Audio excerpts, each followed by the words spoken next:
প্রকাশ করেছে, শাকিব ভাইকে পেয়েছে বা সিয়াম একটা পেয়েছে, কেমন লেগেছে আসলে? আমি খুব ভীষণ ভালো লেগেছে যে না আমাদের চলচ্চিত্র আমি যেটা সবসময় চাইতাম বা ভাবতাম যে আমাদের চলচ্চিত্রের মানও যেন এই লেভেলে আসে।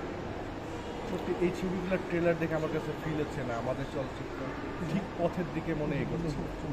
মাস পিপল কী চায়, আমার কথা হলো আমি কী চাই সেটা বড় কথা না, আমার দর্শক কী চায় সেদিকে আমাদের ফোকাস রাখা উচিত যারা ছবি বানায়। আমার কাছে মনে হয় মাঝে মধ্যে আমরা আমাদের নিজেদের পছন্দের মতন ছবি বানাই যে আমার কাছে ভালো লেগেছে, কিন্তু এটা দর্শকের কাছে যে ভালো লাগে না। আমি আমার বন্ধুর পছন্দ বা আমার কো আর্টিস্টের পছন্দ অনুযায়ী আমরা গল্প করছি, এটা মনে হয় একটু ভাবা উচিত আমাদের। যাদের জন্য ছবি, মাস পিপল, বাংলাদেশে 18 কোটি মানুষ যারা ছবি দেখে তাদের কথা মাথায় রেখে ছবি বানানো উচিত।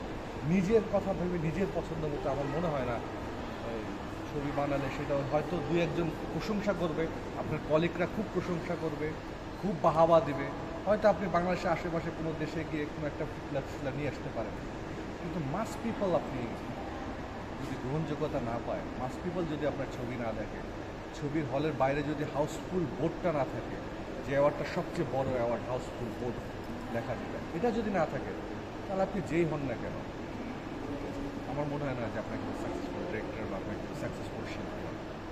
ভাইয়া, আপনি তো অনেক ডিরেক্টরের সাথে কাজ করেছেন, সেক্ষেত্রে নতুন একজন ডিরেক্টর হচ্ছে রায়হান রাফি, যে না ইতিমধ্যেই তার